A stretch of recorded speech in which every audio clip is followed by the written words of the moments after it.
The Colorado Trail is a 500-mile-long journey into the Rocky Mountains. Its history is legendary.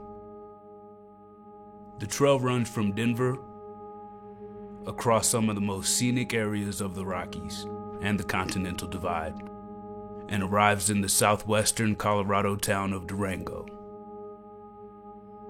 There are thousands of accounts of people using the trail throughout history, but this is one of those legends that is only found in children's books and tall tales.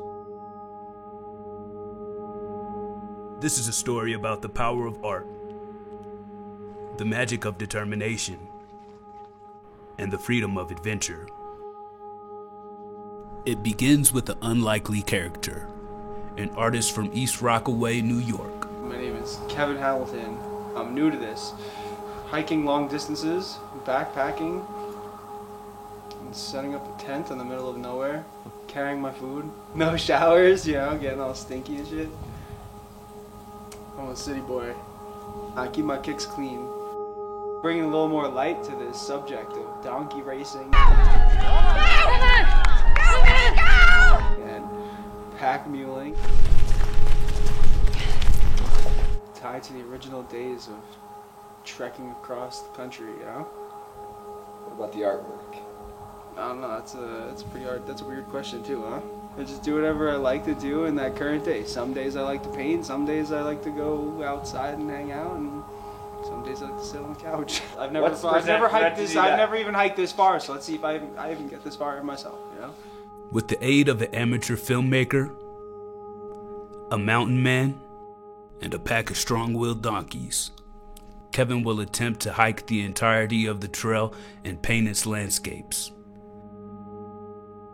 This is the legend of the Donkey Boys.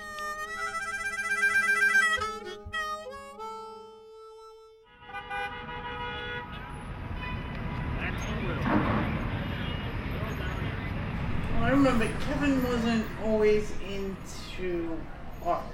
His brother painted this really cool large painting of the sun, and we had it hanging in the living room. It took up a huge wall. That was Tony's. That was the one he did. That was pretty fucking cool.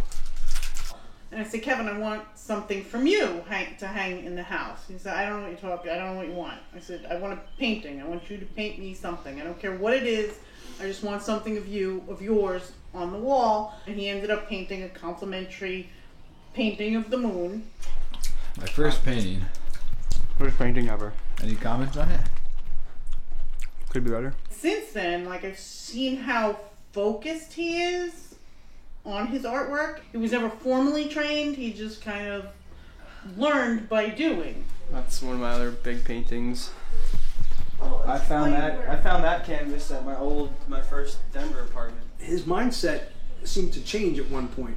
He's working in a hotel. He's wearing a suit and tie every day. He's driving a really nice car. He's doing everything. He's making good money, and something shifted in him. And he just, there's got to be more. He's just like, I'm done. I'm not doing this anymore. I'm going to take my money. I'm not buying another car. I'm going to Europe, and I'm going to backpack. And I was like, what? You're on your way, man. You can get another job. You get a bigger hotel, get another car, blah, blah, blah. He's like, no, I'm done. I'm going to Europe. There's more. And his artwork exploded from that point. I was like, who is this guy? This is amazing, He does a lot of landscape stuff. He draws structures, and he will copy real life things, and he'll see it in his perspective. He was outside and he drew outside perfectly. So he brings the spirit of where he is in his art. I think he's just going to be inspired by whatever he sees. He's got a natural eye for what's beautiful, what he likes, Kevin has a really strong will. If he wants to do something, he sets his mind on something, he will do it. There's no specifics, but he'll go really far down and really far up. So I'm looking forward to whatever that consists of on the Colorado Trail. I was like, oh, Kevin, did you read this book about the trail? He's like, sort of. I was like, but there's a part on shoes. He's like, yeah, I got great shoes. Do you consider yourself an artist, Kevin? I think so. Alright, well, you're an artist now.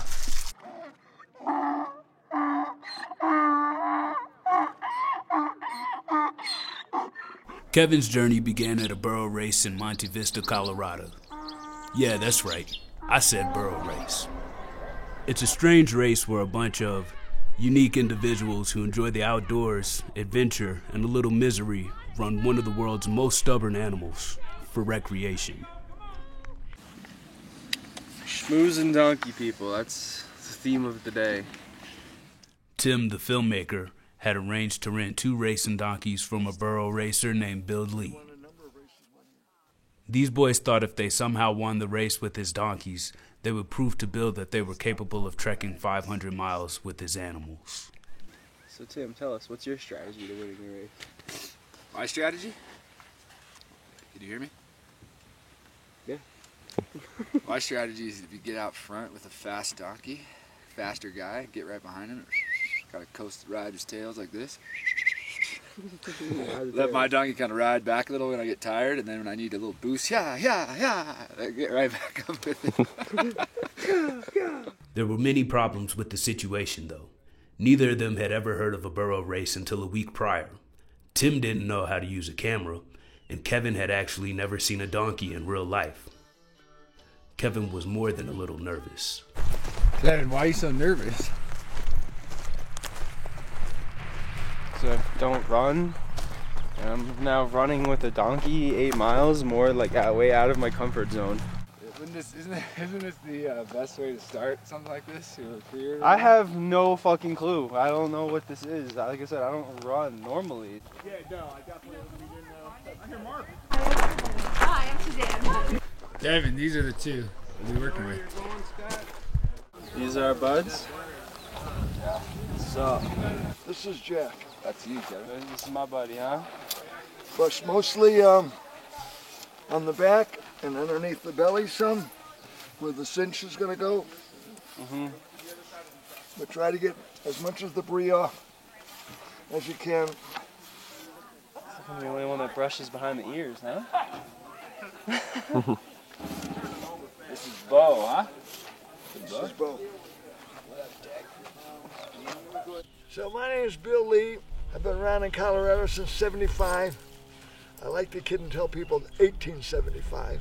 I have been an old prospector down on Minor Street in Idaho Springs and other places with the burro, with the packed saddles, the panniers, if you want to call them the big bags, with gold pan, pick, and shovel, portraying the old history of the mining days, which relates to the sport of pack burro racing that I've done for over 30 years.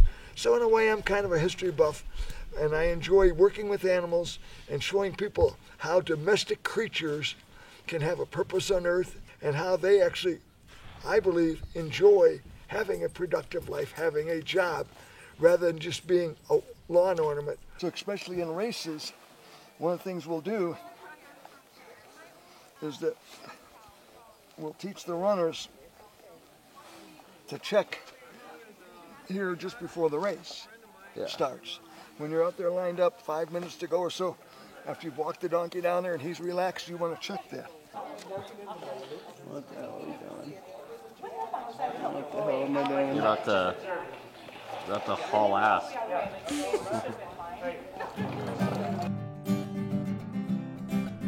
The reality was, these boys had no chance of winning the race. But they still wanted to prove to Bill Lee that they could handle these 1,000-pound beasts through the backcountry. They had no idea that they were running with the literal pack burro racing legend. Pack burro racing is Colorado's official summer heritage sport, where runners get a chance to pay tribute to the animal that helped build Colorado. Got a little like taste of what the Colorado Trail will be like. You know, just the fact of like walking next to a pack animal. So that was pretty cool. It was weird though, very weird. Typical Colorado views, you know. Beautiful mountains, big rocks. Cool donkey. Other than that, yeah, I'm just happy I beat Tim. Yeah! It's all going to go really smooth all the time. Yeah. And that's where, when I had a conversation with you, I wanted to talk to you about maybe being part of the crew, so that I could check in with you and talk about problems. Yeah. Because you can't even communicate at all times when you're on the trail. Yeah. We won't have cell phone service in other places. Yeah, But if I help as one of the crew and meet you at a strategic spot, I might even just bring a burro along with me in case you've got problems or it might be necessary to switch or something. No one really knows why Bill Lee decided to accept the challenge. Maybe he saw something in these guys that no one else did. But running 8 miles with donkeys is one thing. 500 miles with these animals is a completely different story. They were in over their heads, and they didn't even know it.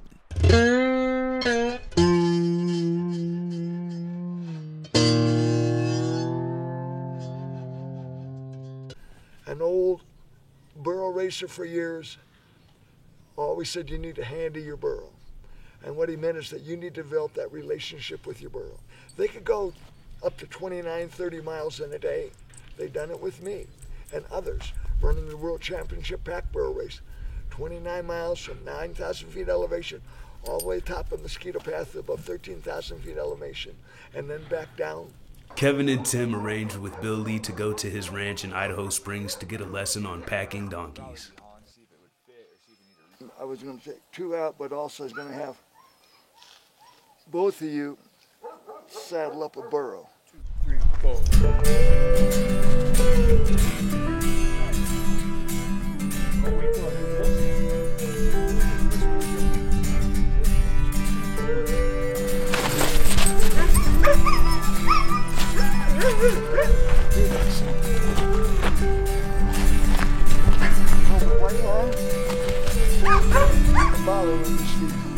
It's just hard to say in one time. You just got to see, like, maybe if he's limping or something. Yeah, and that mud is not coming out of the hoofs yet because it hasn't dried. Is that just for one camera? This is for, you could probably get 2 cameras in there.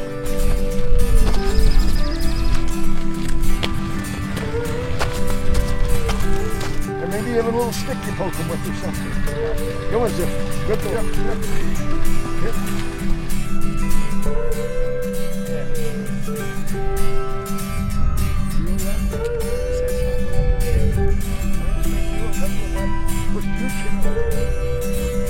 Set this on top. Set the felt pad on top like this so it gets air and circulates. Yeah, I think you need to plan on the idea that you may sleep outside in a tent every single night, the whole trip. Burros have been used for well over 3,000 years. As a beast of burden, I hate to use that term nowadays because people think of that and they visualize something terrible.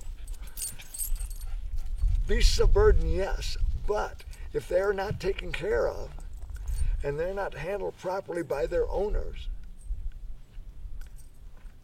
they're not going to be productive for the owners.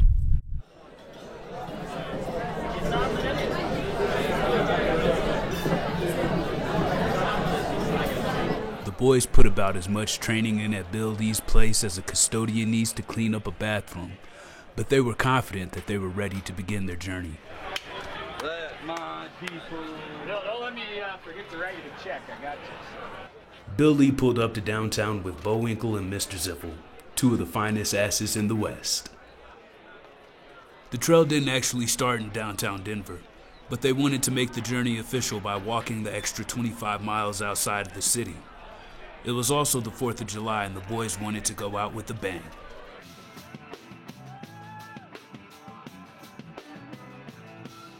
What the hell have we gotten ourselves into? The thought was that they could carry 150 pounds on each donkey, 10 days worth of food, the paint supplies and camera gear, and for some reason a mandolin. I guess for Kevin's lonely nights. So they threw the heavy loads on Bullwinkle and Mr. Ziffel, dressed them up properly for the festivities, and said goodbye to their friends and family. See you, Denver. Hey! Bye, Denver.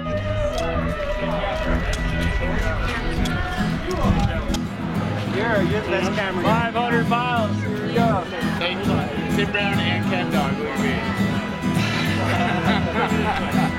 I love you guys. Oh my God.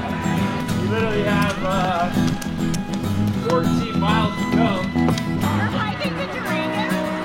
Let's keep on going. We gotta keep going. Okay.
Colorado Trail is not an easy route. It goes over some major mountains, as well as going through a lot of backcountry, so you have to rely on being self-sufficient in many ways. Some people that hike the Colorado Trail have had people meet them in certain areas where they can replenish their needs and they wouldn't have to carry as much. It could be different for people every single year because you're at the mercy of the elements, for one thing. By some miracle, they made it out of Denver without any major incident. They only lost one camera, a fishing pole, a speaker, and some of Mr. Ziffel's flair. Yeah, we made it 14 miles. Bullwinkle stopped, he almost rolled onto all of our gear, and then we just stealth camped right where he stopped, and it ended up being like a badass spot, actually.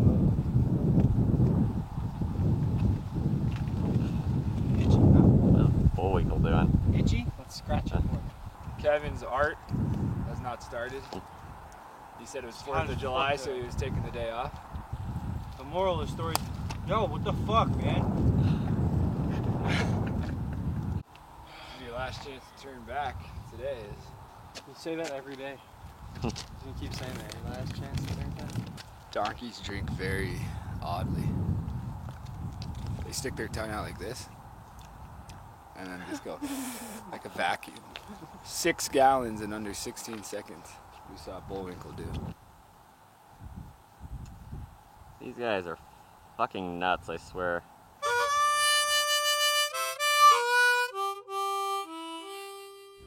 All right, Durango or bust. These boys needed all the help they could get on this journey, and a family friend Joe was the first angel on the trail. He wouldn't say it, but he wasn't too confident that they were going to make it very far. It definitely crossed his mind that this could be the last picture he ever saw of them. They made their way along the Platte River, 25 miles outside of Denver, to the official starting point of the Colorado Trail at Waterton Canyon. We overpacked way too much. Had like a mandolin, way too much clothes. So ended up downsizing today. Tomorrow we'll rendezvous with my sister to get the dog. Our guest is Frankie. She's a co-worker of ours and donkey supporter. Let's hope she can make it as far as we can. I love the donkey. I'm here for him. We've lightened our load. We realized we got to stay focused. Kevin's not getting along with Mr. Ziffel today. Or the other way around. He's like biting my toes. He's like pushing me. I don't know why. You got too much stuff on your back, huh? It's like, let's get moving. I'm gonna start eating my feet soon. You got some serious up and down on this trail tomorrow. Yeah, you guys take care of each other, all 3 of you. Yeah, we will. Sorry, all 5 of you. 5 of us. And 6 tomorrow. See you, Joe. Yeah. There you go. Thank you, man. No one knew for sure, but it said that no one had attempted this trail with donkeys in over 50 years. These boys only had 6 weeks to make it to Durango.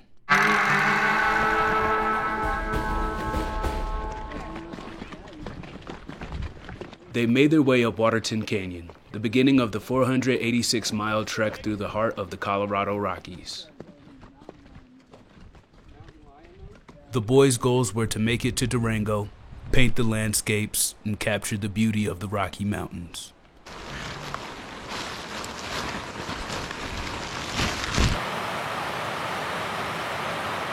Although Kevin had never backpacked in the mountains before, he sure pretended like he had.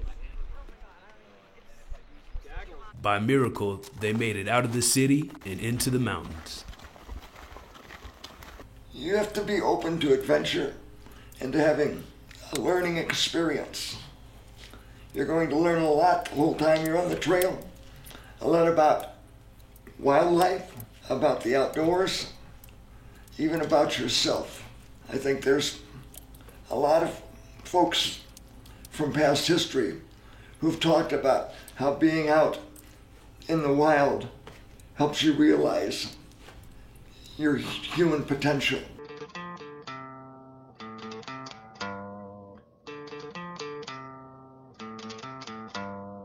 It always happens like every sometime once like the sun starts coming up, that's when I start falling asleep. No bueno, man. Just rinse it out with hot water. Do you want the little cleaner? How good idea. That's like a dog. Was it pretty good? You could have the donkeys clean it. Yeah, maybe I'll wait for Moses. This is a tutorial on how to do a Bullwinkle knot. Overhand loop, under, through, over, under, around, in. Make Like a loop this? like this, yeah, and then hold it from here. Okay. So it's like I think over, I was holding the around, loop. back, under, through here, and through out. Here? Yeah. Really? That should be it, I think. I don't think that's it. That doesn't seem right. And go around like your arm. Over. Shit, what the fuck am I doing now? Under. Does it slip forward at all? Doesn't seem like it. I don't know what to say. It's just, I'm a natural, I guess. First day on the trail. Packing them, Kev. What do you say? Cool. It's good. You like this life? Yeah, it's not bad. Guess they didn't run off on us, you know? Yeah. We know not to split them That by... was a success, and yeah, they seem pretty chill, you know? Don't split them by more than 20 feet. He's a good boy.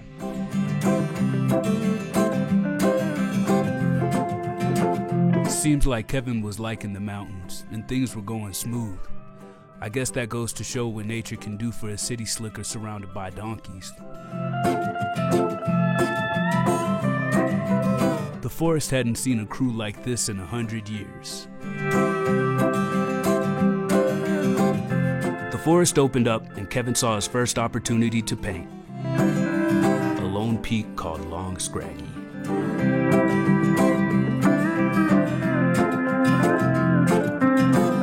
Kevin's medium was watercolor and acrylics, and he preferred to paint architecture and landscapes.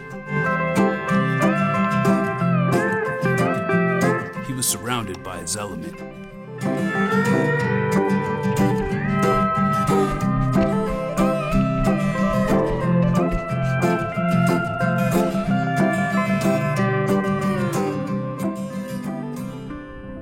Although the vibes were high that day, they had no idea they were about to enter into the burn area from the 1996 Buffalo Creek forest fire.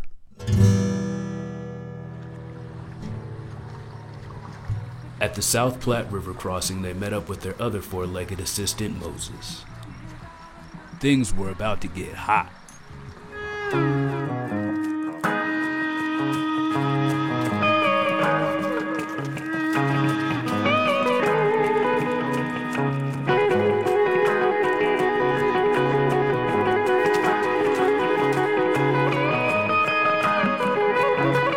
It was a slow and sweaty trek through the burn area.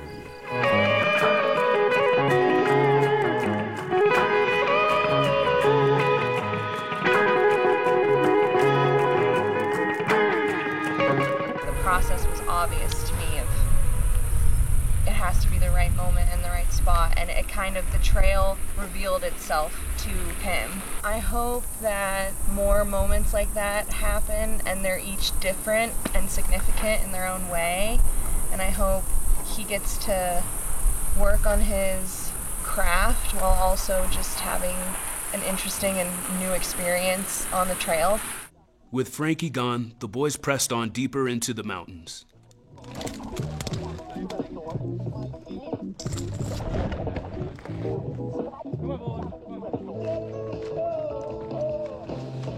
So today is day 7. It's been officially a week in the mountains, and it's been hell of a ride.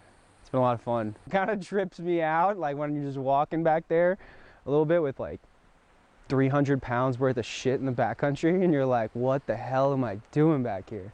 Every single day we have to pack up a whole tornado mess and just deal with that. And then you gotta wait for these guys to be done, and you know, we're getting it. Every single day it seems like we're getting like a half an hour earlier, so it's working out.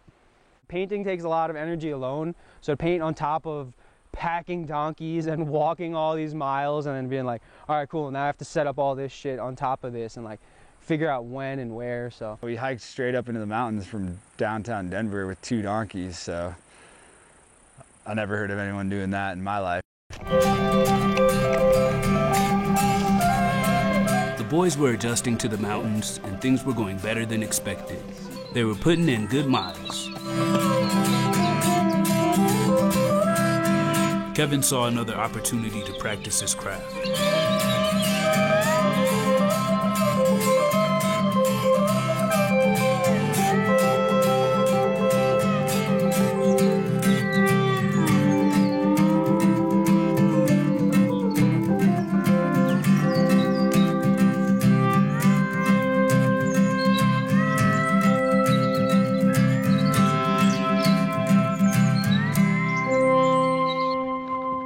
The crew was moving deeper into the mountains when Kevin started to notice some problems with his feet and that he was beginning to smell bad.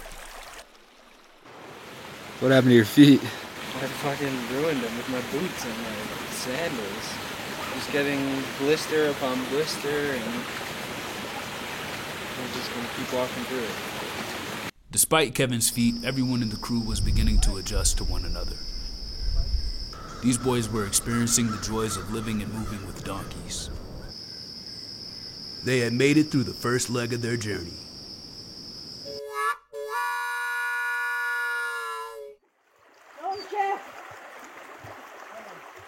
You got it, Kevin. Let's go, donkey.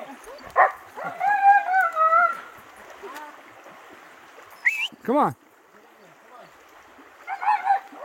Kevin, don't turn back. Look the other way.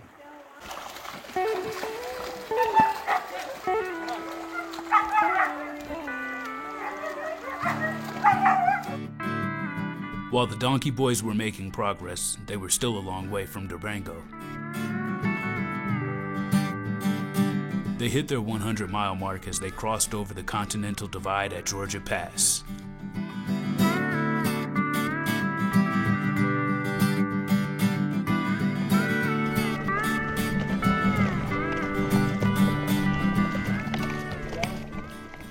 As they continued to traverse the rugged terrain, Kevin noticed that his feet were beginning to deteriorate.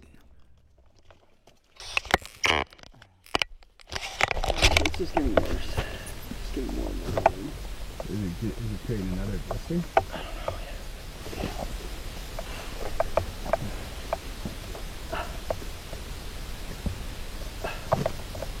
Oh, fuck. Yeah, I got like a blister underneath. Kevin was forced to hike in his sandals until they got to Breckenridge, in hopes that his feet wouldn't get any worse. Coming into Breck. After a long journey to get here. The only problem was they had no idea where they were going to stay, and where they ended up, no one could have guessed.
A couple days ago, I got a phone call from Tim 5 miles away on the Colorado Trail. He called and asked if we had some space for him and his pack donkeys. A couple hours later, Tim, Kevin, Mr. Ziffel, and Bullwinkle, along with Moses, came to our front gate. The Bunkhouse Lodge started in 1972. And it formed as a safe haven for gay men to come and stay for a night or two while exploring the mountains of Colorado. Now, what we do is we take our guests on adventures such as gold panning.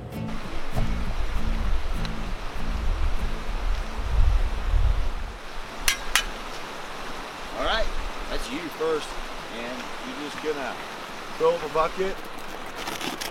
Turn around. Huh? Turn around. This way? Uh-huh. Now scoop into that bucket. There you go. All the gold they thought was all up in there when they all found this place. Yeah. I mean, your trails, trail they've been using for 150 years, come up and down to the 10-mile range. That looks like... Yep. All right.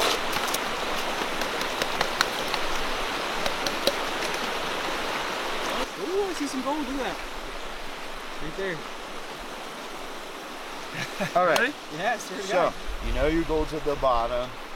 You rotate and you start to swirl your whole mass down the bottom. Now, by all definitions, I know my gold is somewhere in this zone. Is that one that looks like one right there? Too? Might be. But that definitely right there, those are pieces right there. There's a piece. All in here is gold. Right here we've got a little piece that Kevin painted for us. It details the Bunkhouse Lodge from the view where they first saw it.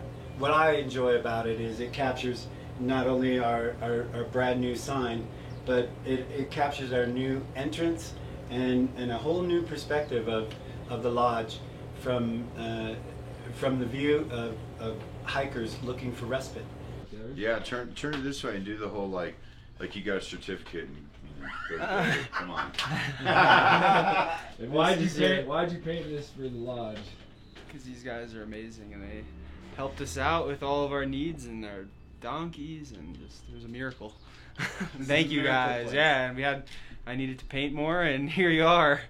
Here's another painting. Thank you guys. Thank you. Thank you. It's been a pleasure staying here. Thank you. It's my pleasure as well. Inspiring. Thank you. Probably couldn't have walked for like much longer than like where we walked to. Would you have dropped out if you wouldn't have got here?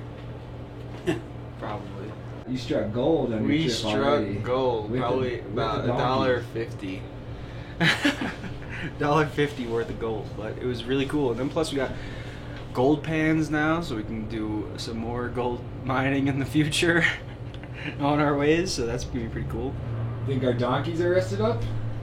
They better be.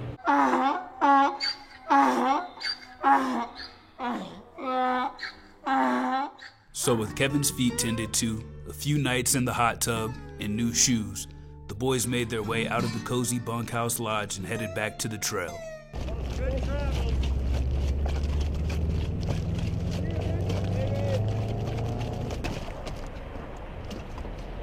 They were coming up on their first steep pass over the 10-mile range, which reached an elevation of over 12,000 feet.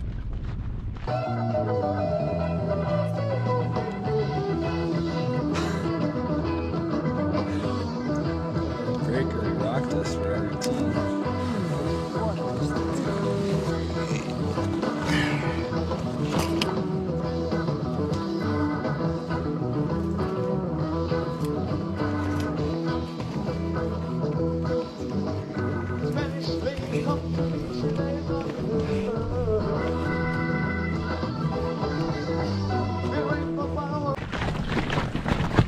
Whoa, we go. Let's go.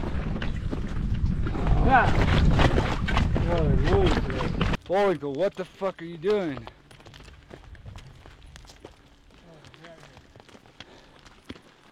Yeah. I had to readjust the bags, 10 pounds off, everything started sliding, and now we're gonna try this again. Pretty steep. Straight up. Yeah, I'm not really looking forward to it, but whatever.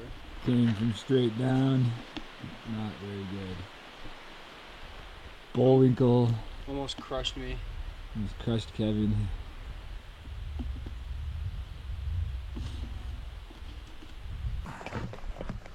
We're going back on Ziffel and we're driving you up. It's happening. Come on, bud. Let's go. Let's do it. Come on, Ziff. He's like, fuck, I gotta deal with this shit now, Yeah, too? come on, yeah. pull. Up this way. Go, Bullwinkle. Yeah. Ziffle, come on. He's fucking trying his best. Like, this is fucking... Yeah. Let's go, Bullwinkle. Yeah. Bullwinkle, come on. Come on. Hey. Hey. Bullwinkle. Let's go. Hey. Hey. Bullwinkle, let's go. Come on. Try to get Ziffle. Ziffle, hey, come on. Hey. Ziffle's literally pulling him. Yeah. He's pulling him. Ziffle, he really can't do anything else. Just walk ahead. That's all. Try to move. Come on. Come on. Go. Zips, come on. Yeah, let's go. Pull. Come on. Yeah. Yeah.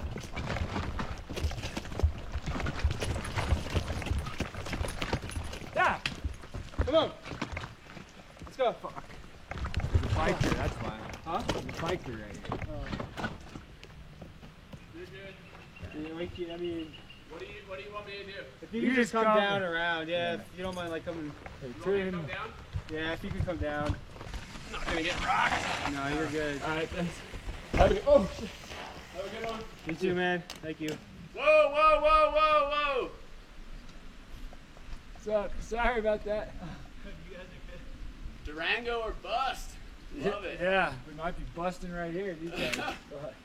It's steep, man. Yeah. You're fine. Awesome. Thank you. Yeah. Alright, let's go, guys. Come on. Try this Have a great one, guys. Yeah, thank you, you too. You too, guys. Let's go. Come on. Come on. Yeah. Yeah. Come on, Zip. Come on, boys. Come on. Go. Let's go. Yeah. Come on, get up. Look forward. I'm trying. It's just like, it's not easy. I'm like falling backwards, so I need to. Well, I'm in between two of them. I know. Come on, let's go.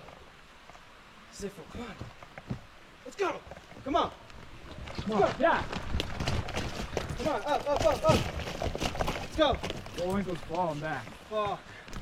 We're gonna have to carry their packs up. No way. You're not gonna come up with these packs on. So they tried a different route, this time without Bullwinkle's pack. Let's go. Come on.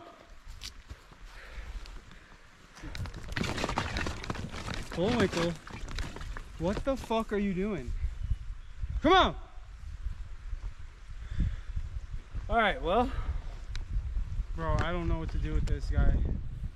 Let's go. Try to get him moving. Get Ziffle moving. Get him pulling. Let's go. Come on. Let's go. Come on. Yeah. Come on. Bullwinkle, let's fucking go. Come on. You have nothing on your back. Come on, bud. Yeah, come on. Come on.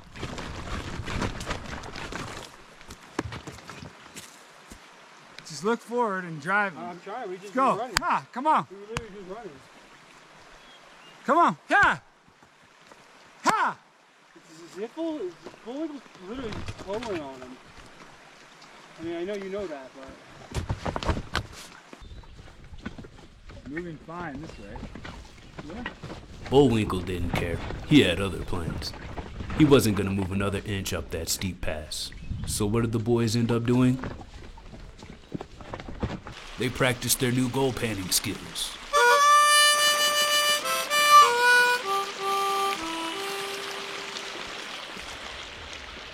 He stopped. It wouldn't keep going, so I have to deal with it. Make the best of the situation. And now we're panning for gold. Isn't it crazy that we're basically going back in time? What the fuck are we doing? There's a big chunk right there. No one really knows if they were panning correctly, or if the gold was actually real. By miracle, they got Bullwinkle going again. Yeah. Let's go. But things still weren't going very well. Fuck.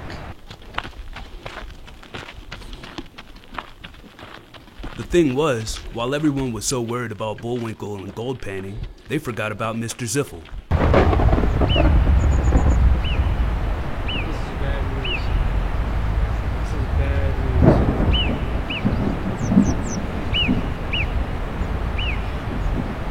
on the top of this fucking mountain.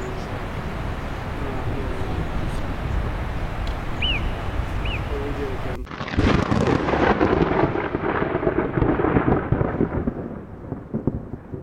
There's a story about a burro high centering in a snowdrift in the World Championship burro race. He was a little overweight burro with smaller hooves, and he went through and his hooves just sunk down. He was high centered on his belly. They didn't know if they was going to get him out. They got the pack shovels off the back of the burro. They started digging, trying to free him up.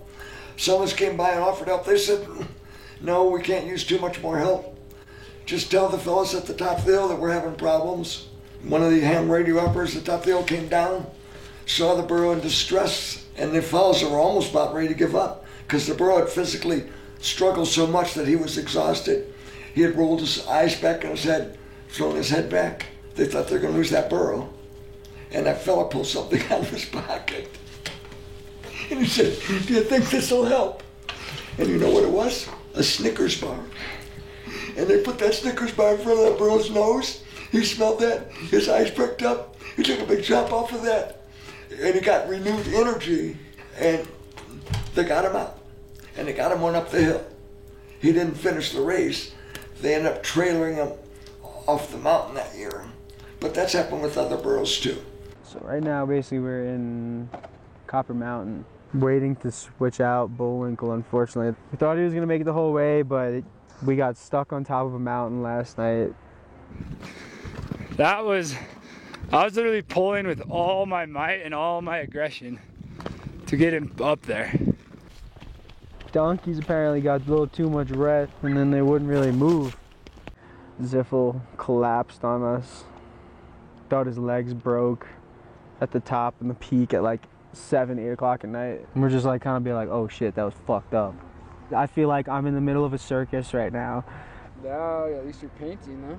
I guess that's one positive part of it, right? What are you painting here? Copper Mountain, baby. This is Bullwinkle's last night, right? Bullwinkle's last hurrah. He can't make it, can he? Cheers to Bullwinkle. No, Ziffel's he's ready to go. Ready to get We're rid of ready this to guy. go. We've seen a bunch of hikers talking shit. Look how tired Bullwinkle is. He can't move. He's not gonna move out of here. We're getting a new donkey. We made it a mile and a half in about an hour today, I think, something like that. It was Bullwinkle. We were just dragging him. Not even up any hills. It was just basically flat. So we're like, it's not happening. This guy's done. Switch him out. I'm not doing this for 30 more days.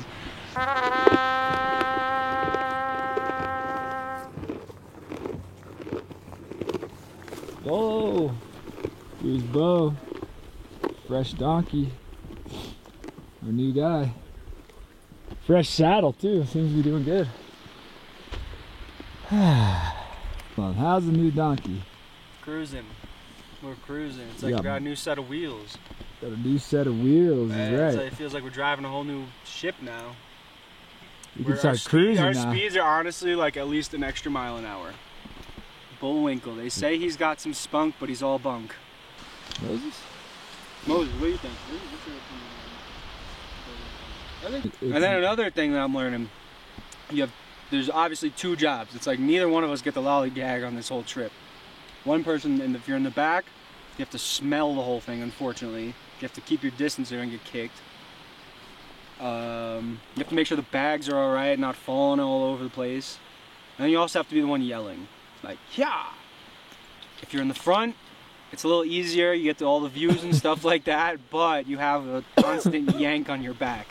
So they both suck. Both jobs.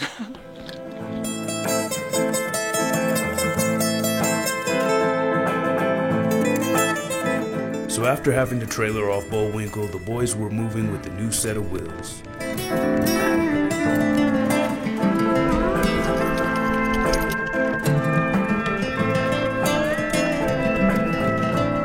Bo pushed them up and over Searles Pass, the beginning of the Gore Range.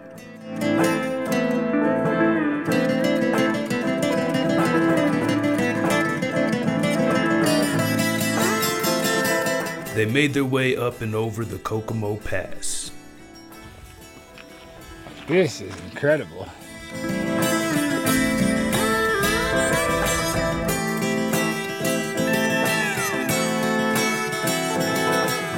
Magic in the air. Bo, thanks for coming to the rescue. Bo.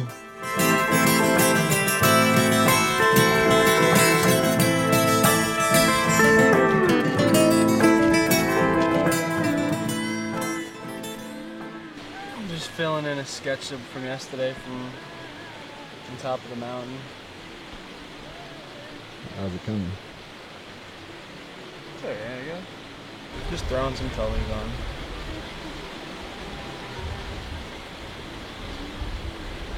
The crew pressed on and made their way to the abandoned training grounds of the 10th Mountain Division.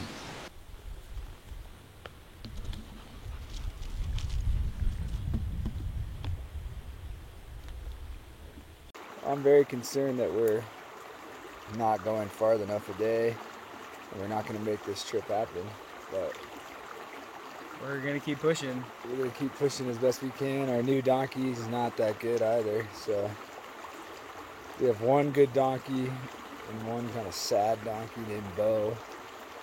He was alright yesterday, and then now he's kind of... Maybe we'll switch his pack or something. Don't know what the hell's going on. Yeah, we're running behind, and I'm a little worried, and we got to start putting in 15 miles a day, or else we're screwed. They say that donkeys aren't stubborn. They just have an extreme preservation for life instinct. Come on, let's go! What the fuck are you doing, bro? Ha! Kevin disagreed. He thought they were stubborn. Life on the trail can get difficult, especially out there with donkeys. But if you persevere, the trail will provide. There's even a name for it. Trail magic. That is awesome. What's up with the third one? Kevin, you vibe? Yeah, spirits are higher. Camera. Yeah, you guys Spirits make are it higher. Spirits are higher. Thanks to all of these guys. Hey, Thank you to the 1, trail 2, 3. magic again. Thanks. These guys are amazing. Trail Trail magic. today. You were cursing the donkeys, and here you are. This is kind of just your average Monday night for us, you know? Glad you're still in good spirits, Kev. No, it was nice. I think it was honestly, like you said, I think it was just kind of seeing other people. Like, I really enjoyed, honestly, just like talking to all the other hikers. Yeah, no, it was fun. Like, in that short period of time, I was like, damn, like, thank God for the fucking trail magic people. Ew, what the fuck you doing?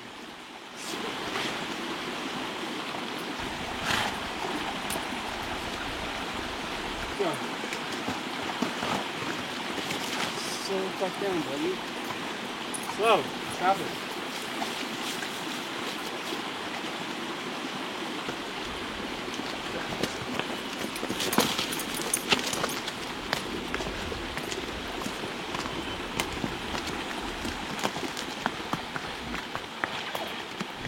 New donkey, new problems. It was like getting a new pair of tires on your car and somebody slashed them immediately. 9 miles into our day, and our new donkey that we just got 3 days ago, Bo, has balked and has laid down, won't stand up. Seems like he's sick, ill, something's wrong with him. Maybe he's just tired, maybe he hasn't eaten well, we're not sure. Might have to stay here on this pretty high ridge in a thunderstorm tonight, but we don't know what else to do, so we're just gonna sit here for a second.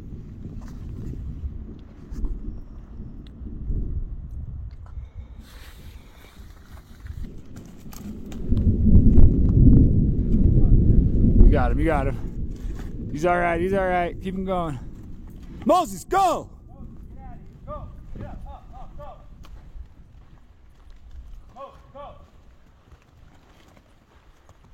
Let's go.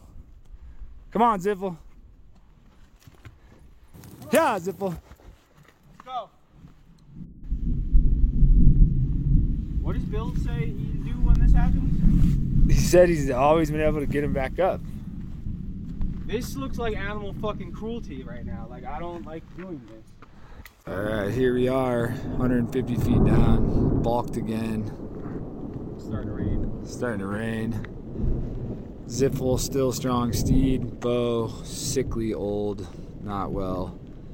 We have to get him down and get him out of here as soon as possible. There was nothing to do but let Bo rest through the night. With so many donkey problems, the boys didn't even notice that the mountains were getting bigger.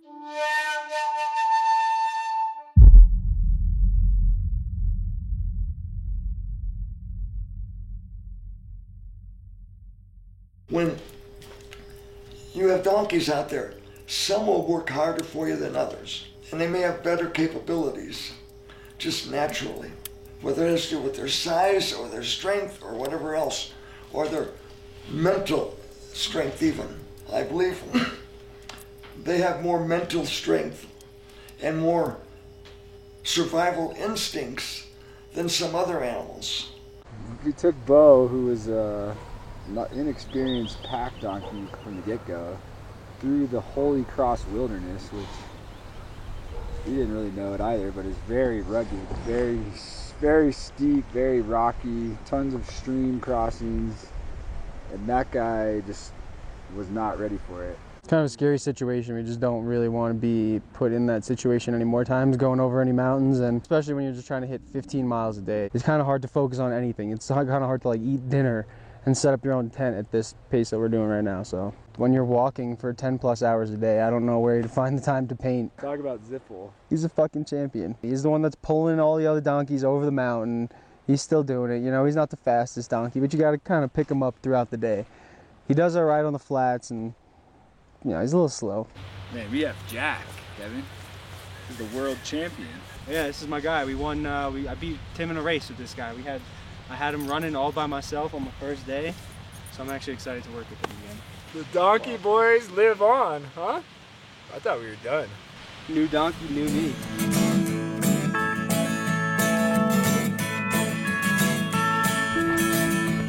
Jack was a Triple Crown champion racing donkey, and this wasn't his first rodeo.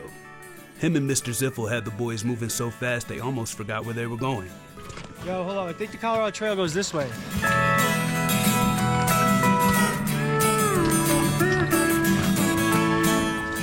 Tim and Kevin cruised into Twin Lakes with their two champions.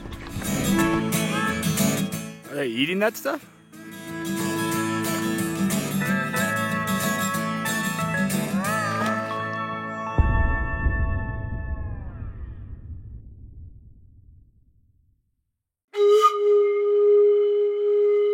At the lakes, they had a big decision to make. They were entering into the Collegiate Peak Wilderness, and they had to decide whether to take the classic Collegiate East route or the higher route of the Collegiate West. They didn't want to take any chances with the donkeys on the higher route, so they chose the East route. Anything to say to the camera today, Kevin? Tell us about the pea hands. It's disgusting.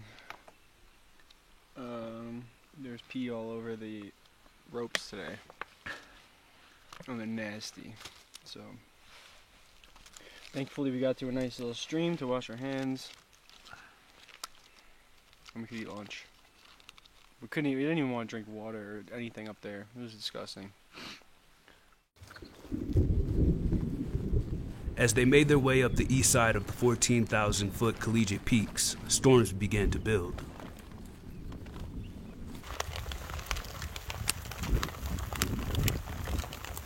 Woo! Comes the rain! Go, Kevin! That rain is just ripping up the mountains. Or down, I can't be too sure.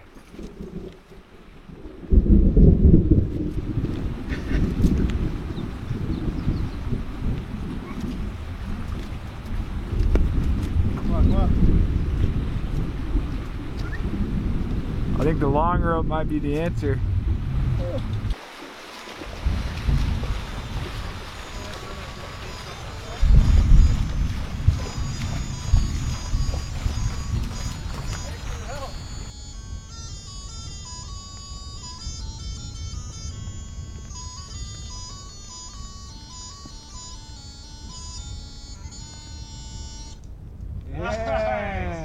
Nice, thank you. Awesome, yeah. Where you guys headed? Here I go.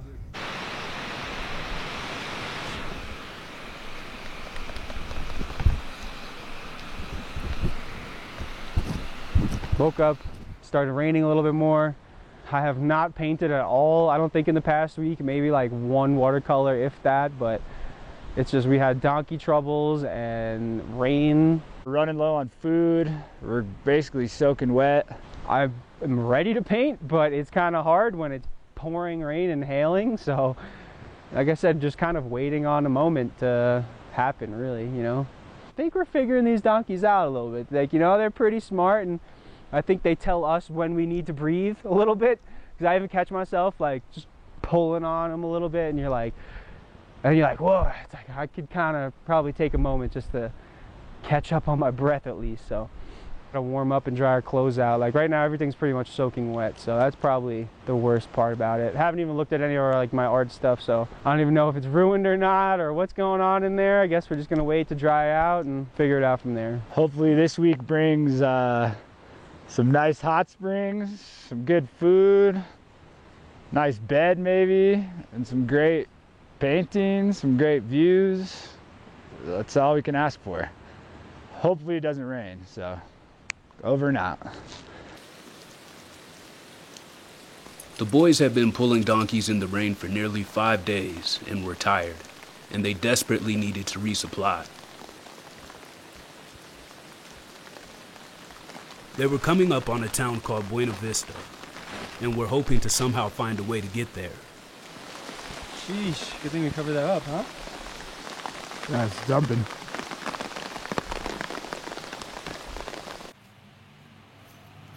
We're in the haunted stable. This is the true magic right here of the trail. We just walked up, trying to get to a hot springs, and there's an empty stable called the Haunted Stable. I don't know, they apparently do some kind of tours for, I don't even know what, but there's a phone number that doesn't work, and then the owner of the stable just came up and asked us what the hell we were doing. We asked her if we could keep these guys here for the night while we go do our thing. She said, yeah. Down to resupply. We have like no food, cold. You want a hot soak somewhere? Yeah, that'd be nice. But it doesn't seem like we're getting that today. The hot soak? Kevin, please. You just said we're abandoning. We're abandoning that hot spring, not a hot soak. I'm gonna get you a hot tub tonight. What a sweet ride you got here. Yeah, this is where I Yeah, this is awesome. Very cool. That's my house. What was your name? My trail name's Driver. Driver? Fucking ironic, right? People were asking me if I knew where the donkey guys were. So, that's great. Yeah. Status updates. Donkey boys are still with it, yeah. Donkey boys are on the east. Yeah. If you haven't seen them, They're on the east. Donkey boys resupplying in Buena Vista. They're buying beer for everybody. We will, yeah. Well, we hope we have a hotel. We don't have a room yet, but Oh, you didn't book a room yet? yeah, that's it. Good luck. The boys didn't exactly get the bed or hot soak in Buena Vista that they were looking for, but what they got was probably the next best thing.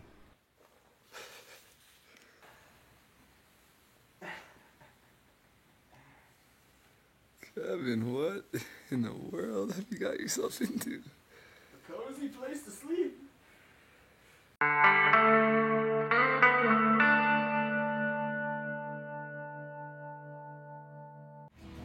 After waking up dry in the stable, the boys were feeling fresh and ready to head back out on the trail.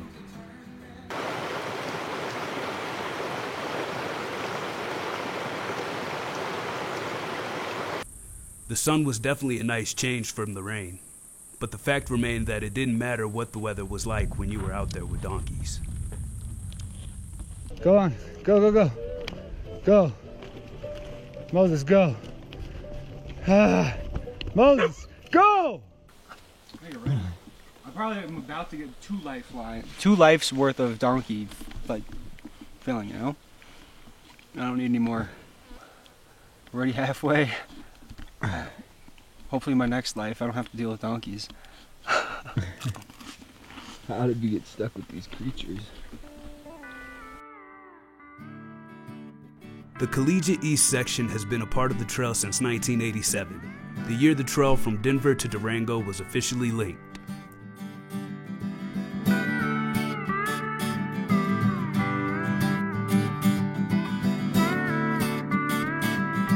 The boys were coming up on the halfway mark when a new problem arose. It was Mr. Ziffel. He's not moving, huh? Kevin, What? tell us. Tell them What are you painted? Mount Princeton 14er, I guess.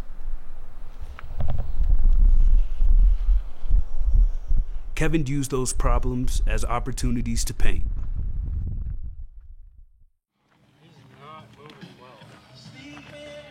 I mean, it's kind of what he's been doing, but There's not really any energy left. it's fucking beat. This might be the end of Ziffel. In my opinion. Might be. I gotta give him a day to fucking eat or something. Stay rest. He doesn't have it in him. Look. Very hungry. Mr. Ziffel was a true champion, but the boys knew something was wrong. They could tell he didn't want to give up, but it was like he had nothing left.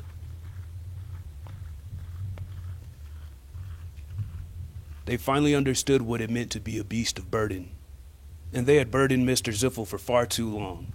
It was time to call Bill Lee.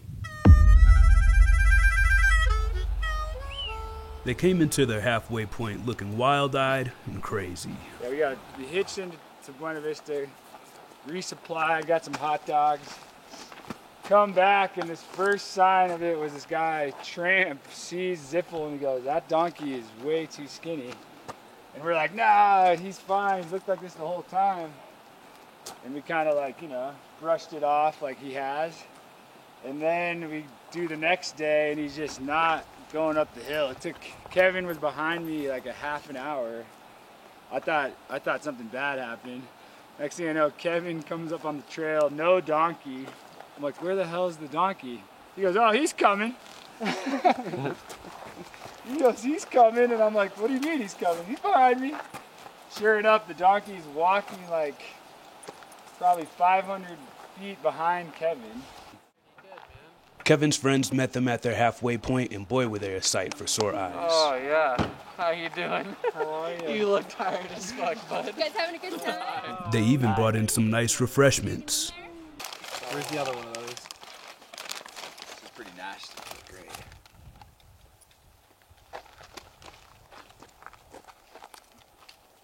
That shit's so good. 240 miles later. There you go. Ow! Our first rotisserie chicken.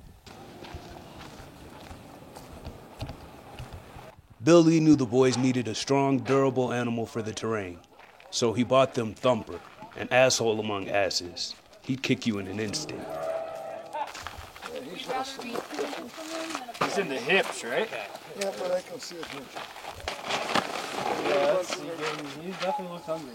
He's been going after all of our food. He tried tried breaking into a whole thing of. Wow, they like that. Tried breaking into a whole thing of pepperoni the other day. Get Thumper on the line. Ziffle's ready to hear. I got it. Kevin and I are thinking if you had to pick up both the burros for the race. I could bring a couple back or one back. I could probably bring Ziffel back and Bo. Thank you. Ziffel, we'll see you later.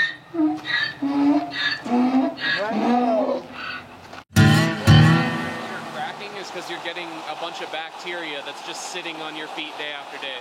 So I was saying wash your socks, but yeah, washing your feet helps too because you can try and rinse all that stuff out. I don't know if I'm gonna be able to feel my feet after this.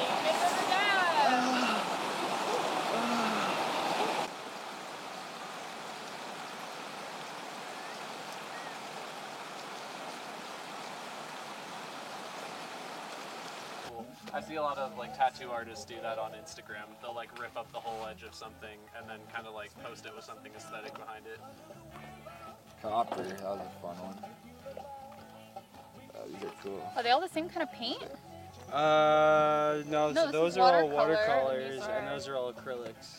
You gotta know when to bail. I got no plans. If you hold on all the way to the end just to be a badass, sometimes it doesn't work out. You gotta jump off before you get hurt. Kevin's that guy. Me, I'll crash and burn.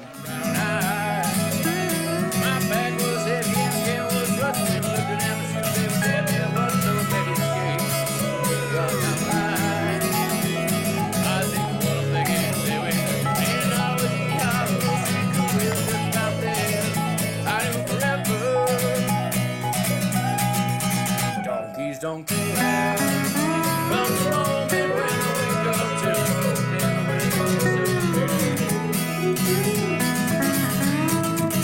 donkeys don't care.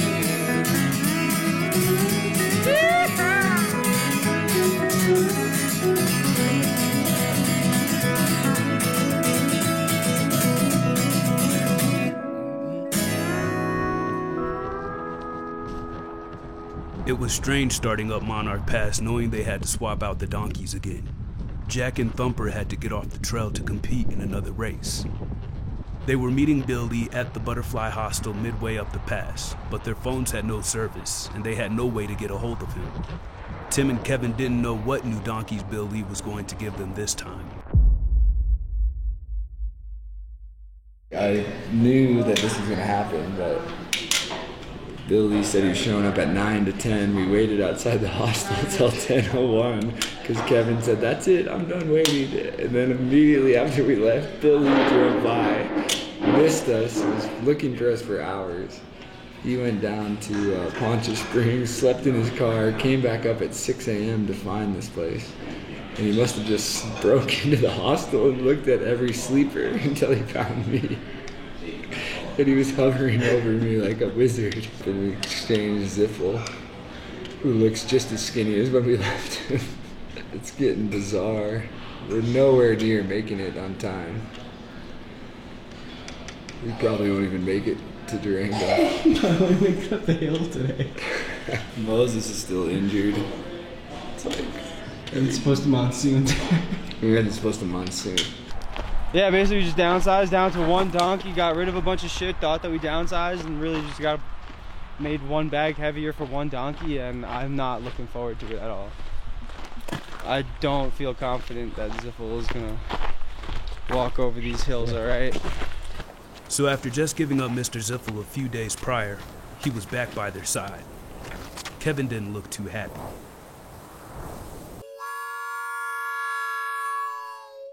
Here we are, stuck at another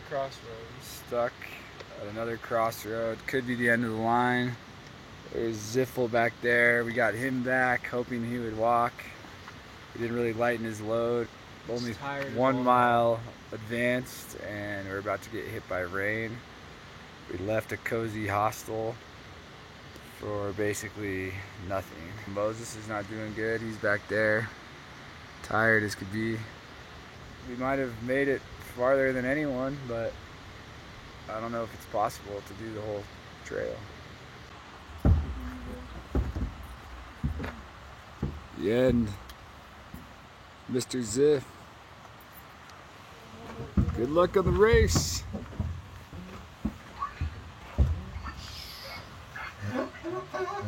I know, we gotta take the Durango or bust. Look at that. So crazy how torn up it is. I know some people have not finished the journey. I know many people do it in stages. They don't attempt to do it all at once. There are some people who have fast-tracked, who are ultra type of athletes, who have prepared for this and maybe do it in record-breaking time.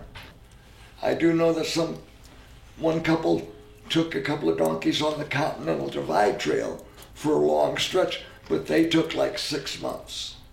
And they didn't do that all in one session either. They did different sections.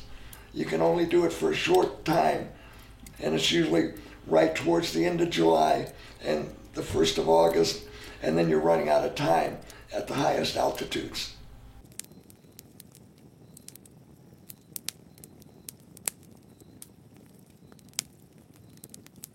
I mean, I have no I don't know. I have no business handling donkeys 500 miles through the backcountry. Like, I have no business doing that. That is way out of my, like, what I should be doing. I'm pretty much losing track of time, losing track of reality. So now we're gonna try and doing this without the donkeys for a little bit, and just gonna kind of downsize for a little bit and see how that goes. But we'll see. It's gonna be a lot heavier for us. My pack's gonna be about 80 pounds, which I don't know what that's gonna do, but I'm kind of excited to like move a little bit faster and just kind of like at my own pace. So we have 230 miles left, and we have 2 weeks to go. It's a chance to free our mind from the donkeys. That's the moment we've been waiting for. So they pressed up Monarch Pass with no donkeys. Even Moses got sent home. It was just the two of them now, but they had to be careful because there was no resupply points for the next 100 miles. There's plenty more steep to come. And they were carrying much heavier packs.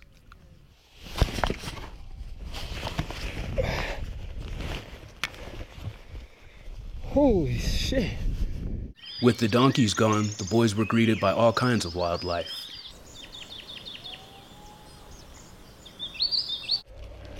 That is a big bull, so be careful. Black one? No, the black one's a cow. The one to the left here is a huge bull. It'll charge you if you got pissed. Things were going good, but they were running out of water, and water sources were scarce. Everything seemed to be going fine until they hit several days of rain. Tell us about your artwork. Zero desire to paint. Why doesn't this make you want to paint? It's fucking raining every single day. This sucks. It's cold. We haven't gone anywhere. I feel like we're still stuck with the donkeys, basically. You're gonna be pissed at yourself if you carry 9 canvases and don't paint anything. I'm already pissed at myself for carrying 9 canvases. I wish I bought like 3 and I would have been happy if I painted 3. You were carrying basically a fucking Toyota Prius on your back. I mean, you can get this lake right now. Fuck this lake.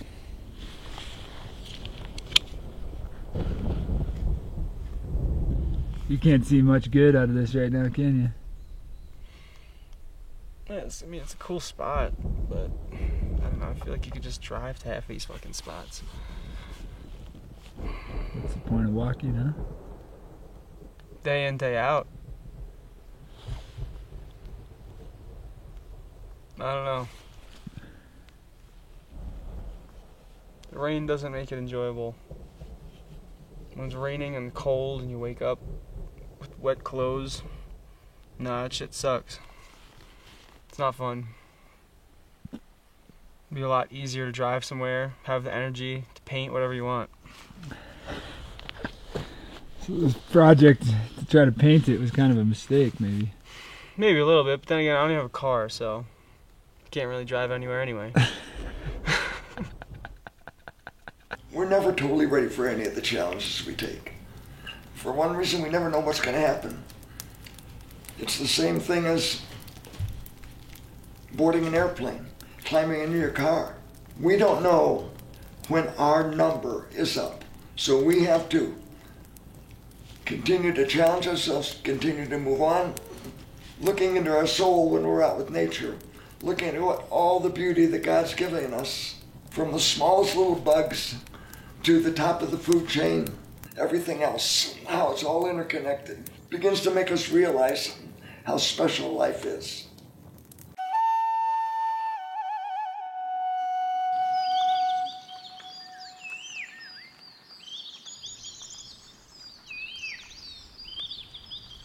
Kevin didn't paint the lake, but the sun came out and it stopped raining.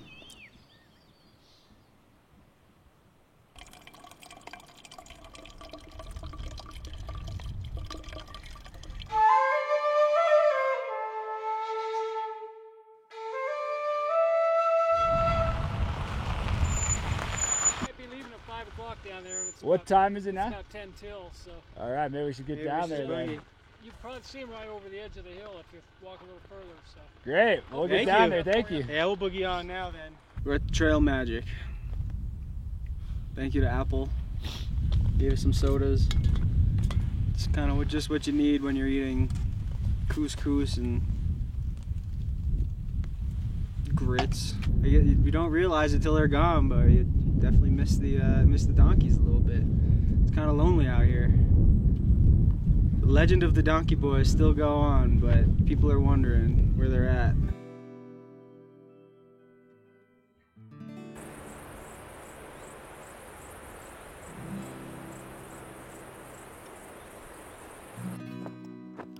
Kevin had a newfound motivation to reach Lake City and get the donkeys back. Actually, this is a pretty good day though. It's a nice cruiser. Got some company. Good conversation. He pushed through the Cuchitopa Hills toward the San Juans. I'm collecting feathers in my hat.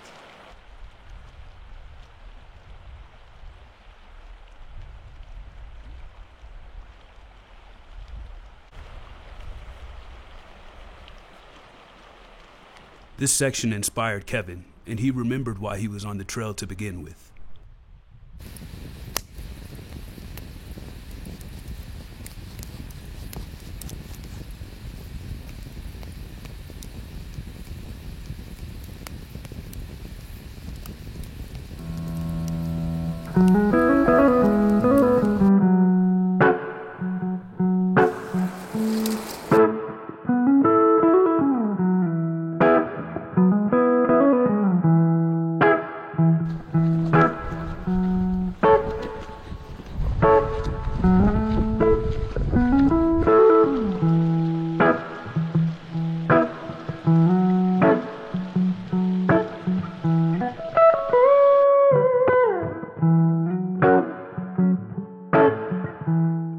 Kevin, you crushed it. What do you have to say?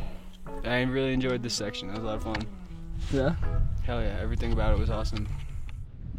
The trail climbs the Cuchitopa Creek watershed up the San Luis Pass, which is the gateway into the San Juans, Colorado's premier mountain range and the pinnacle of the Colorado Trail.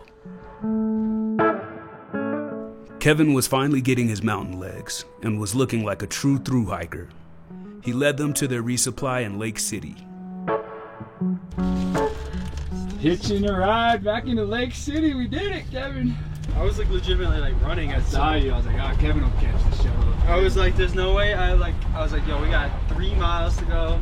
It's all downhill. I'm like, any chance I got, I just started running. I was like, oh, I'm going for it. Now we just have to cross our fingers that we actually get a spot.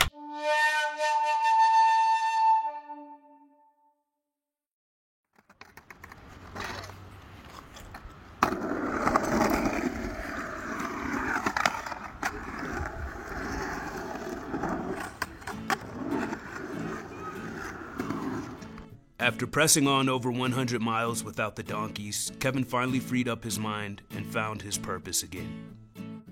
About to leave Lake City, had a nice little rest day here, ate a ton of ice cream. A little nervous about getting donkeys back, to be honest. I was on the verge of giving up, at least in the rain.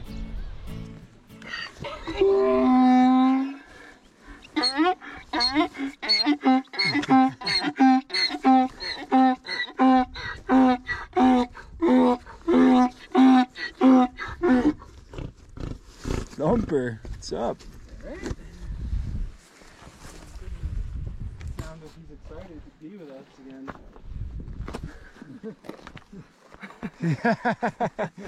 He's Say, Dad, don't leave me. We know how much hard work we have to do with these guys. It's not just a quick race. All right, Bill. Thank you again. I guess it was. Well, let's hope this is the home stretch. Thank you always. Yeah. All right. Well, we'll talk to you soon. Take care. Thank you. Thanks, Bill. All right, boys. I almost feel like I forgot something in my back so light. They regrouped with Jack and Thumper and were finally closing in on Durango, with just over 100 miles to go, and the long-anticipated detour through Silverton was coming up. We still got to cook, set up, and then we want to wake up at 6:30. Like, realistically, yeah, it might just be better just to camp and just wake up early and knock out as many miles.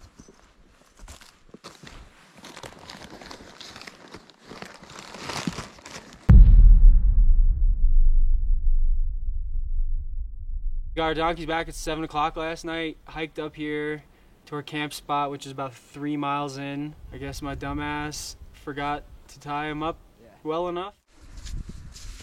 Wake up at 6:15 again? Just keep the streak? Yeah, let's just keep that going for the next week. I ended up freaking out, thinking that they're dead, going through all the scenarios in your head. Night 1, back with the donkeys, and Kevin forgot to tie them up, and they're lost and they're missing. We have all their gear. We have nothing to carry with, and Kevin is gone looking for them. I looked for them. They were really just at the trailhead, but it sucked having to walk 3 miles back and then 3 miles back up with 2 donkeys. I feel like an ass just walking back up there is like a walk of shame. Asking people, oh, you see my donkeys? I fucking lost them. I think what we need to do is get miles done and get to like a campsite, and then I can start painting.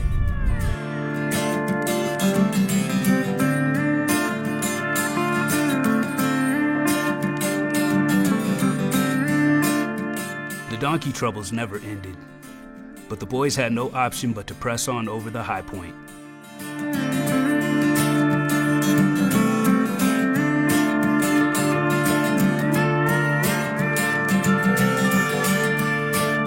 They didn't even notice pulling donkeys had become second nature to them. We got some good miles in yesterday. How many miles? I don't know, 23 I think? You think you're gonna do any artwork today? I don't know. Maybe. As they became more accustomed to the donkey pulling way of life, they started to realize their accomplishments and what the San Juans meant for the journey. They had made it to some of the most majestic mountains in the world.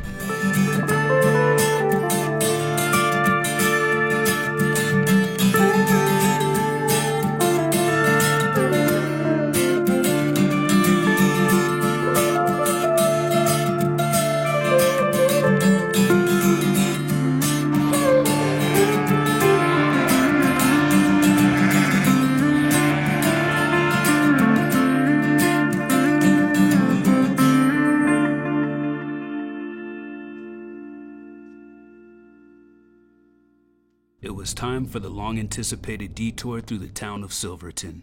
The avalanche debris on Elk Creek Canyon was over 10 feet high, and the donkeys couldn't get through. They were forced to drop down the Highland Mary Lakes drainage, where the boys were trekking into uncharted territory. The San Juans contain some of the highest peaks in the Rockies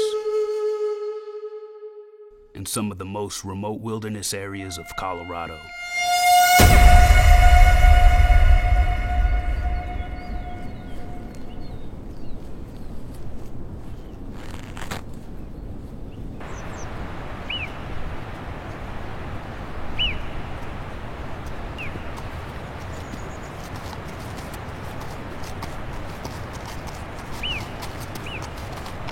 The boys didn't know what to expect, but they were preparing for the worst. This steep drainage was sure to bring rugged conditions.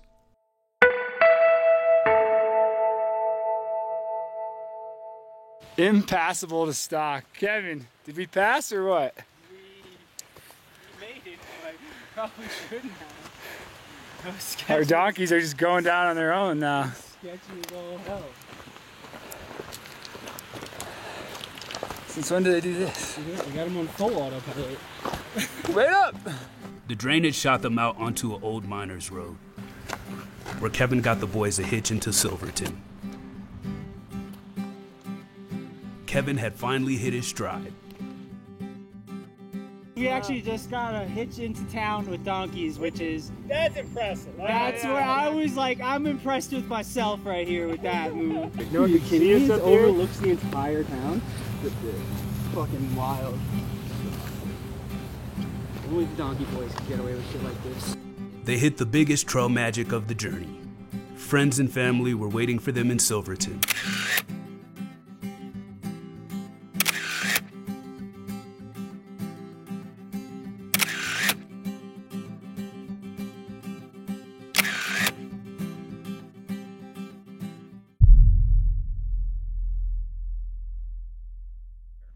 Okay, yeah, that doesn't mean you can't hike. It doesn't say no trespassing. Yeah. Which one is this? That's Thumper. And that one's what? Jack. Jack's the triple crowner. They made their way out of Silverton back to the trail and headed up a less traveled drainage called Bear Creek. Nice work, Caroline. Woo! Yeah. Nice. Definitely a way not a lot of people go.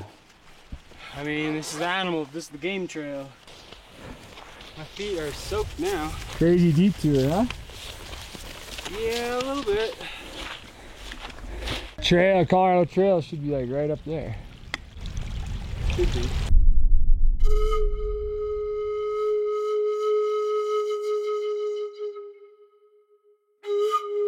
They had come far, but they weren't at Durango yet. Time is coming, the windows are filled with frost.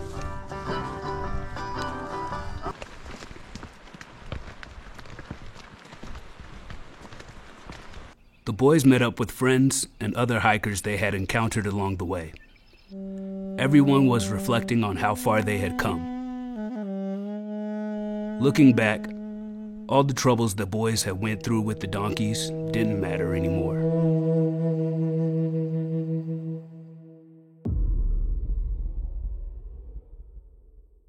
3 days out. 3 days out. Feel good. Excited to go to the end. Yeah? Yeah. Tell us Pretty more. Crazy. I don't know. I feel like we finally figured out how to work with these donkeys. I finally adjusted to all this. Now it's like kind of weird. I don't know. It's just very surreal that we're this far. Colorado Trail is incredible. Kind of hard to capture in all, like your whole experience in like one painting or one frame or like one sentence. You know, it's like you got everything going on.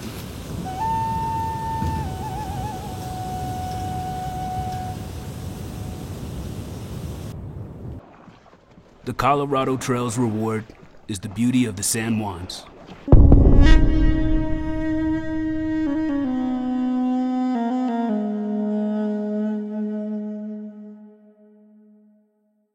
Challenging yourself to do events like hiking the Colorado Trail can bring out the best in you and make you a better person all the way around.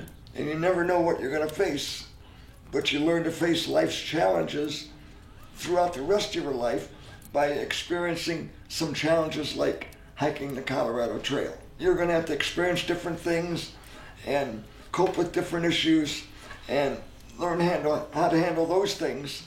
And in that way, you're going to be better prepared to handle your life's journey.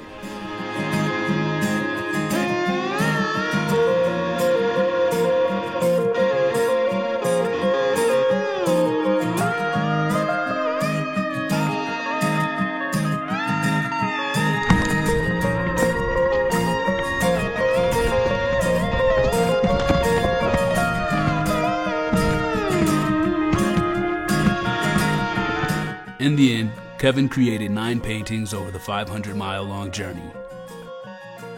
What the boys had accomplished was something truly legendary. Traveling through those lands tied them back to history in a timeless way.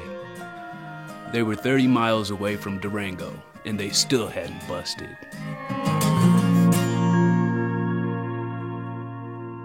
They made it to the official southern terminus of the Colorado Trail, and Durango was just a few miles away.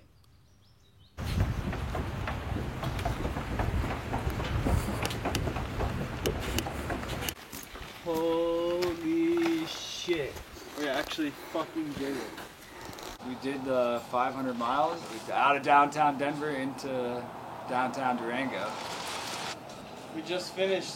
Had to walk 4 extra miles into the town and straight down Bill Lee. Oh my god. They completed the trail in 48 days and had trekked 530 miles. Kevin could finally rest his feet, and it was time to say goodbye to the donkeys. We're only here for a short while. We have to make the most of it. And if we have a purpose and lead a productive life, we're going to be a lot happier soul. we're going to be a lot happier with the way we live our life. And as Walden and others have stressed, getting away from others, getting away from the hustle and bustle of city life, and really getting into your soul is something that the outdoors can do for you.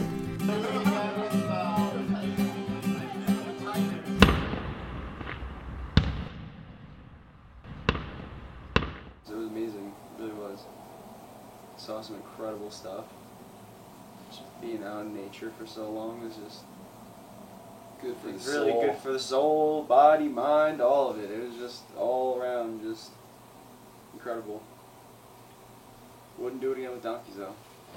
Just the reality of what we were trying to do is insanely hard. And I mean, I guess I'm happy with however many paintings I got. I discovered that I'm just as stubborn as the donkeys sometimes. You gotta just let go of some things. Let it go. Let it go, because you could just be pulling your whole life on something that doesn't even really matter. A little stream that you can't cross. All you gotta do is just step over it, you know? Hiking lifestyle just makes you appreciate like a bed and just like warm clothes, like just really simple things. Yeah, the final word is Get out hike there. the Colorado Trail. Maybe don't do it with donkeys. Don't do it with pack animals. Well, That's a Durango wrap. or bust. We didn't bust. Here we are, sitting here. Sitting in Durango, finest hotel in So, town. Whoever thought we were gonna bust, screw you. Don't watch the film. There are records always to be broken, though I don't know that this particular record will ever be attempted again.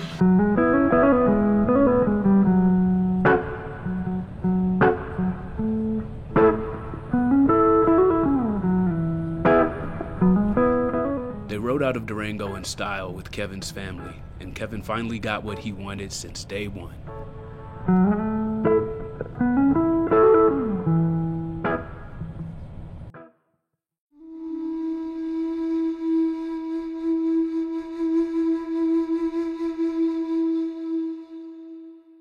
Donkeys don't care. Donkeys don't care. From the moment when they wake up till the evening when they get stuck, they don't care. Donkeys don't care. I was moving westbound on the Colorado Trail when a donkey brushed beside me with a multicolored tail, and he looked at me with a dark brown eye.